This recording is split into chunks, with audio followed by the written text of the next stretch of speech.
வணக்கம். எல்லாரும் எப்படி இருக்கீங்க? ஐ ஹோப் எல்லாரும் சூப்பரா இருப்பீங்கன்னு நம்புறேன். இன்னைக்கு பாண்டி டிராவல் டைரி இதில் நம்ம என்ன பார்க்க போகிறோம் அப்படின்னா, ஆரோவில் சிட்டியை பற்றி தான் பார்க்க போகிறோம். நம்ம கோயம்புத்தூரில் ஈஷா யோக மையம் எப்படியோ அதே மாதிரி பாண்டிச்சேரியில் ஆரோவில் சிட்டி. கிட்டத்தட்ட பாண்டிச்சேரியிலிருந்து 8 கிலோமீட்டர் டிஸ்டன்ஸில் இருக்கக்கூடிய இந்த ஆரோவில் சிட்டிக்கு பஸ்லேயும் போகலாம், ஆட்டோலையும் போகலாம், இல்லை நம்ம டூ வீலர் ரெண்ட்டுக்கு எடுத்திருந்தோம் அப்படின்னா அந்த டூ வீலர்லேயும் நம்ம போகலாம். நாங்கள் சூஸ் பண்ணது பார்த்திங்க அப்படின்னா டூ வீலர் ரெண்ட்டுக்கு எடுத்துகிட்டு டூ வீலர்லேயே போயிடலாம் அப்படின்னு முடிவு பண்ணோம். போகும்போது பார்த்திங்க அப்படின்னா இந்த ரோட் சைடில் நிறைய கடைகள் இருக்குது, ரெஸ்டாரண்ட்ஸ் இருக்குது. உங்களுக்கு பிடிச்சிருக்கிற ட்ரெஸ் இருந்தால் ட்ரெஸ் வாங்கலாம், இல்லை ஷோகேஸ் மெட்டீரியல்ஸ் இருக்குது, செல்ஃபி ஸ்டிக், கேப், வெயிலுக்கெல்லாம் பார்த்திங்க அப்படின்னா அந்த கேப் போட்டுக்கலாம். ஸோ இந்த மாதிரி நிறைய விஷயங்கள் இருக்குது. கொஞ்சம் கம்பேரிட்டிவ்லி விலை கம்மியாகவும் இருக்குது. நீங்கள் ஷாப்பிங் பண்ணுறதுனாலும் ஆந்தி வேலையே ஷாப்பிங்கும் பண்ணிட்டு போகலாம். எஸ், வந்தாச்சு Auroville city. Auroville city visiting time பார்த்திங்க அப்படின்னா மண்டேலேருந்து சாட்டர்டே வரைக்கும் காலையில் 9 மணிலேருந்து 4:30 மணி வரைக்கும் தான். சண்டே 9 மணிலேருந்து 1 மணி வரைக்கும் அலோவ் பண்ணுறாங்க. மதியம் வந்து லீவ். பார்க்கிங் பார்த்திங்க அப்படின்னா நல்ல ஸ்பேஷியஸாகவே இருக்குது. காருக்கு 100 ரூபாய் சார்ஜ் பண்ணுறாங்க, பைக்குக்கு 50 ரூபா சார்ஜ் பண்ணுறாங்க. எந்த விதமான என்ட்ரன்ஸ் ஃபீயும் இல்லை. அதே மாதிரி ட்ரெஸ் கோடு வந்து நம்மளுக்கு பிடிச்ச ட்ரெஸ்ஸில் வந்துக்கலாம். ஆனால் அந்த இன்னர் சேம்பர்னு ஒரு ஏரியா இருக்குது, அதுக்குள்ளே போகணும் அப்படின்னா கம்பல்சரி ஒரு சில ட்ரெஸ் கோடு அவங்க சொல்கிறாங்க, இன்ஸ்ட்ரக்ஷன். அதுபடி தான் நம்ம போகணும்.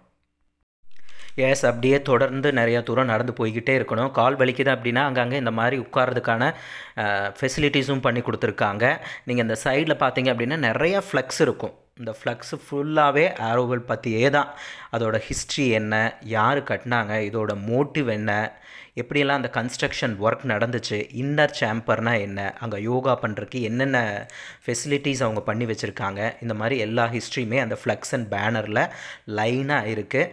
அடுத்து நீங்கள் பார்க்குறீங்க இல்லையா, இந்த மரம் தான் வந்து இரும்பை லெஜண்ட் ட்ரீன்னு சொல்கிறாங்க. அந்த இடத்துல இரும்பை லெஜண்ட் ட்ரீனா என்ன அப்படின்னு நீங்கள் தெரிஞ்சுக்கணும் அப்படின்னா அங்கங்கே பார்த்தீங்க அப்படின்னா கல்வெட்டில் செதுக்கியிருக்காங்க. அதோட டீட்டெயில்ஸ் எல்லாம், எதுக்காக இதுக்கு இரும்பை லெஜண்ட் ட்ரீன்னு பேர் வந்துச்சு, யார் வச்சாங்க, எந்த இயர்லேருந்து இப்படி இருக்குது அப்படிங்கிறதெல்லாம் அங்கங்கே அந்த கல்லில் செதுக்கியிருக்காங்க.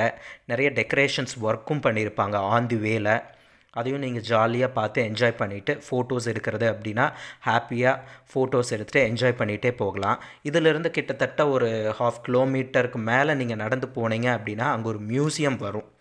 ரொம்ப அழகாக கன்ஸ்ட்ரக்ட் பண்ணியிருந்தாங்க அந்த மியூசியம்.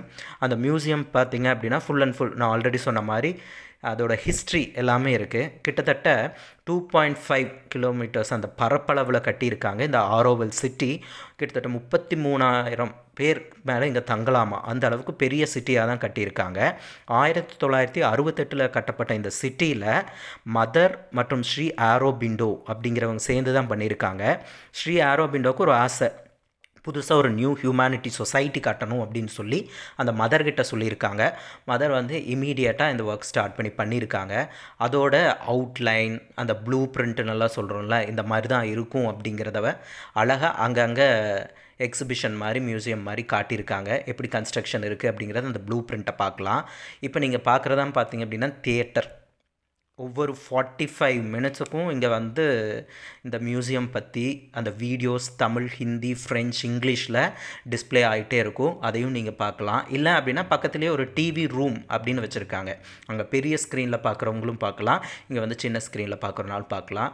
உள்ளேயே பார்த்தீங்க அப்படின்னா உங்களுக்கு நிறையா பொட்டிக் அண்ட் ரெஸ்டாரண்ட்ஸ் இருக்குது. ட்ரெஸ் வாங்குறது அப்படின்னாலும் நீங்கள் வாங்கிக்கலாம். இல்லை ஏதாவது உங்களுக்கு பசிச்சது அப்படின்னா அங்கே இருக்கக்கூடிய ரெஸ்டாரண்ட்டில் போய் நீங்கள் சாப்பிட்டுக்கலாம். ஆனால் இங்கே உள்ளே வந்ததுக்கப்புறம் நீங்கள் சாப்பிட்றீங்க அப்படின்னா கொஞ்சம் குவைட் எக்ஸ்பென்சிவாக தான் இருக்குது. அது உங்களுக்கு ஓகேனா நீங்கள் சாப்பிட்லாம். இல்லை அப்படின்னா நான் ஆல்ரெடி சொன்ன மாதிரி அவுட் சைட் ஃபுட்டுகளையும் நீங்கள் எடுத்துகிட்டு வந்துக்கலாம். இதிலேருந்து போனீங்க அப்படின்னா உங்களுக்கு ஒரு அழகான எக்ஸிபிஷன் ஸ்டோர் மாதிரி ஒன்று வச்சுருக்காங்க. அந்த மாத்ரி மந்திரி கன்ஸ்ட்ரக்ஷன் பில்டிங் அதை பற்றி டீட்டெயில்ஸ் எல்லாம் இருக்கும். புக்ஸும் நிறையா இருக்குது, ஃப்ரீயாக உட்காந்து படிக்கலாம். அதிலிருந்து நீங்கள் கிட்டத்தட்ட ஒரு 1/2 கிலோமீட்டர் மறுபடியும் நடந்தீங்க அப்படின்னா உங்களுக்கு இங்கே பெய்டு ரெஸ்டாரண்ட்ஸ் நிறையா இருக்குது. இந்த ரெஸ்டாரண்ட்ஸில் உங்களுக்கு என்னென்ன பிடிச்சிருக்கோ நீங்கள் அதை வாங்கி சாப்பிட்லாம். நல்ல சீட்டிங் ஃபெசிலிட்டியோட. ஏன்னா கிட்டத்தட்ட இப்போவே ஒரு 1.5 கிலோமீட்டர்ஸ் நடந்திருப்பீங்க. ரெஸ்ட் எடுத்துகிட்டு சாப்பிட்டுட்டு உள்ளே போகணும். இதுதான் வந்து என்ட்ரி. இங்கே பார்த்தீங்க அப்படின்னா நம்ம பஸ் பாஸும் தராங்க, இல்லைன்னா பை வாக்கிங்கில் போகிறதுக்கும் ஒரு பாஸ் தராங்க. பஸ் பார்த்தீங்க அப்படின்னா எவ்ரி 1 hour 2 buses இருக்குது, மாறி மாறி வந்துக்கிட்டே இருக்கும். அது மோஸ்ட்லி எல்டர்ஸ் யூஸ் பண்ணுறாங்க. மற்றவங்க இங்கே நடந்து போய்க்கிறாங்க. இங்கே போகும்போது முக்கியமான ஒரு விஷயம், வாட்டர் பாட்டில், ஜூஸ் அந்த மாதிரி எடுத்துக்கோங்க. ஃபுட்டும் கையிலேயே வச்சுக்கோங்க. ஏன்னா கிட்டத்தட்ட 1.5 கிலோமீட்டர்ஸ்க்கு மேலே நீங்கள் ஒரு 30 to 45 மினிட்ஸ்க்கு மேலே நடக்கணும்.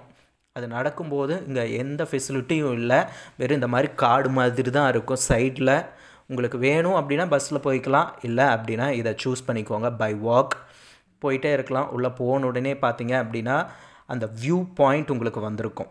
இதுதான் அந்த வியூ பாயிண்ட்னு சொல்லுவாங்க. அந்த கோல்டன் சேம்பர் உங்களுக்கு தெரியுதுன்னு நினைக்கிறேன். இதான் வந்து அந்த கோல்டன் சேம்பர். உள்ளே போகிறதுக்கு பார்த்தீங்க அப்படின்னா நீங்கள் ஆன்லைனில் புக் பண்ணணும். சில ட்ரெஸ் கோடு இதெல்லாம் இருக்குது. அது மாதிரி ஆன்லைனில் எந்த டைமில் ஃபெசிலிட்டிஸ் இருக்குதுன்னு தெரிஞ்சுக்கிட்டு ஆன்லைனில் புக் பண்ணி உள்ளே போய் நீங்கள் யோகா பண்ணுறது அதெல்லாம் பண்ணலாம். இப்போ ஆக்சுவலாக கொரோனாக்கு அப்புறம் அங்கே லேக் வியூக்காக கன்ஸ்ட்ரக்ஷன் போய்கிட்டு இருக்குது. ரெனோவேஷன் ப்ராசஸ் இருக்கிறதுனால இப்போ யாரையும் அங்கே அலோவ் பண்ணுறதில்ல. அதனால் நான் வியூ பாயிண்ட் மட்டும் பார்த்துட்டு திரும்பிட்டோம். நெக்ஸ்ட் எபிசோடில் பார்க்கலாம். பாய்.